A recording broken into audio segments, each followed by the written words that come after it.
Olá, graça e paz. Então, hoje nós vamos falar um pouco a respeito da perspectiva bíblica sobre o dar e receber, ainda dentro do tema ofertas e doações.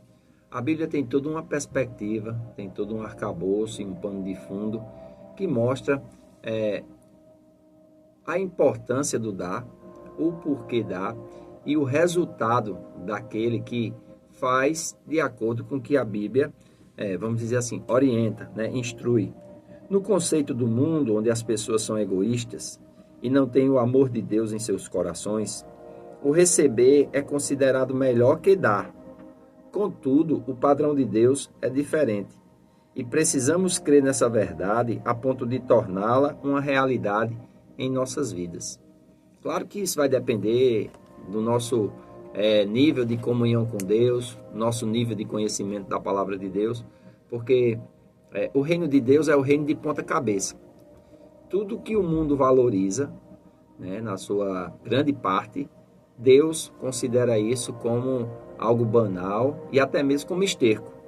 Então é importante nós atentarmos que a Bíblia tem uma perspectiva diferente no que diz respeito a ofertas e doações.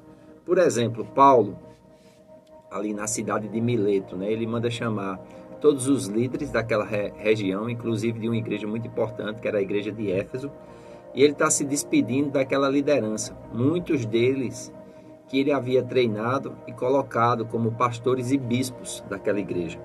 E Paulo vai dizer lá em Atos, capítulo 5, capítulo 20, versículo 35, ele diz assim: tenho-vos mostrado em tudo que, trabalhando assim, é necessário socorrer os necessitados e recordar as palavras do próprio Senhor Jesus, que disse: mais bem-aventurado é dar do que receber. Então a perspectiva bíblica é essa.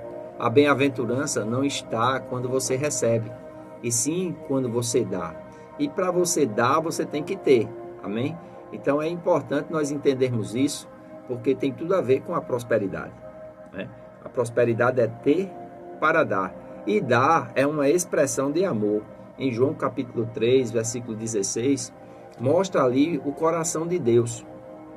O texto áureo da Bíblia diz que porque Deus amou o mundo de tal maneira que deu o seu Filho unigênito, para que todo aquele que nele crê não pereça, mas tenha a vida eterna. Então, esse dar é uma expressão de amor, e a Bíblia mostra que nós precisamos, né, entender esse amor que levou Deus a dar o seu Filho unigênito, para que nós possamos receber esse amor e, tendo esse amor no nosso coração, nós possamos também aprender a compartilhar as coisas que são valiosas na nossa vida. Na perspectiva bíblica, quem dá enriquece. Provérbios 11, 24 e 25 diz assim: há quem dá liberalmente e ainda se lhe acrescenta mais e mais. Porém, há o que retém mais do que é justo, e se lhe há para pura perda. A alma generosa prosperará, e quem dá a beber será descendentado.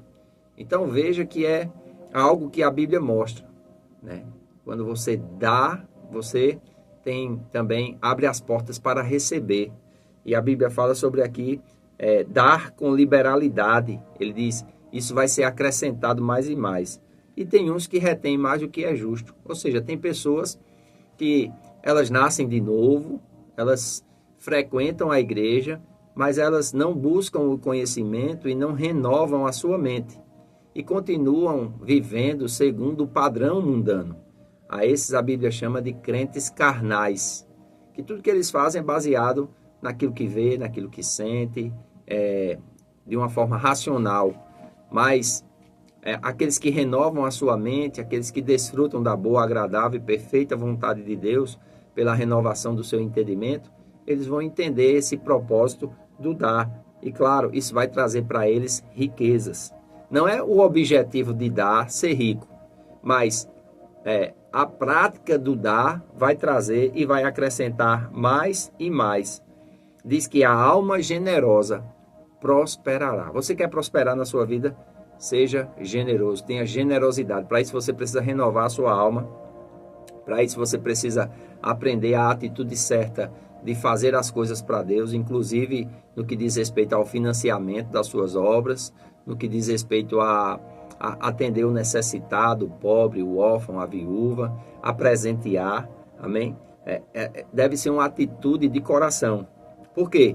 Porque Deus ama a quem dá com alegria. 2 Coríntios, capítulo 9, versículo 7, diz assim: cada um contribua segundo tiver proposto no coração, não com tristeza ou por necessidade, porque Deus ama ao que dá com alegria.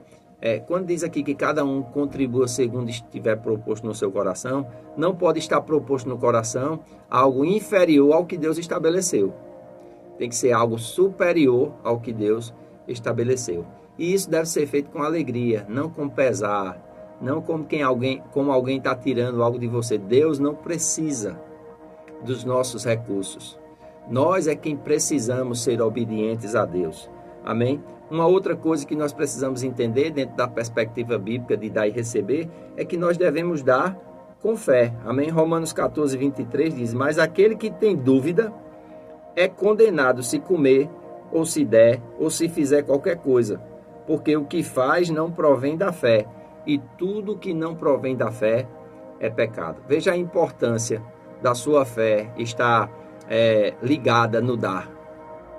Existe um propósito no dar, existe uma expectativa no dar. Então nós devemos dar com fé. Amém? Jesus diz lá em Lucas capítulo 6, versículo 38: dai e dá-se-vos-á, boa medida, recalcada, sacudida, transbordante, generosamente vos darão, porque com a medida com que tiverdes medido, vos medirão também. Qual é a medida que você tem medido no dar?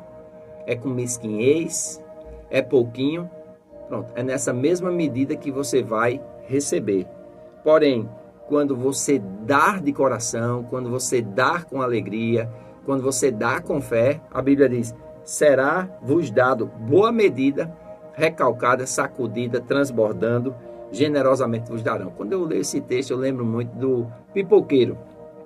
Quando você pede uma pipoca, ele abre aquele saquinho de papel, ele pega aquela espátula que ele pega a pipoca, ele abre aquele saquinho, ele começa a colocar as pipocas, depois ele bate para que encha bem o saco e ele pegue volume, depois ele vem, coloca mais pipoca e deixa a tela transbordar. Essa é a bênção daquele que dá de acordo com o que a Bíblia fala. Dar e dá-se-vos-á. O dar sempre vem antes do receber. Boa medida é uma medida cheia. Recalcado é bem socado, machucado com força, com o objetivo de caber mais. Sacudida é agitada fortemente e repetida várias vezes. Transbordante é aquilo que se derrama, saindo pelas bordas. E diz: generosamente vos darão, em abundância e disponível de forma voluntária. Você vai ver que não vai precisar fazer muita força para que as riquezas te alcancem, para que as bênçãos te alcancem. Na verdade, nós não somos chamados para viver atrás das bênçãos. Na verdade, nós somos chamados para buscar em primeiro lugar o reino de Deus e a sua justiça, e as demais coisas nos serão acrescentadas. A Bíblia diz que as bênçãos vão nos perseguir e vão nos alcançar. Faço votos por tua prosperidade e saúde, assim como tua alma prospera. Que Deus te abençoe e até o próximo vídeo.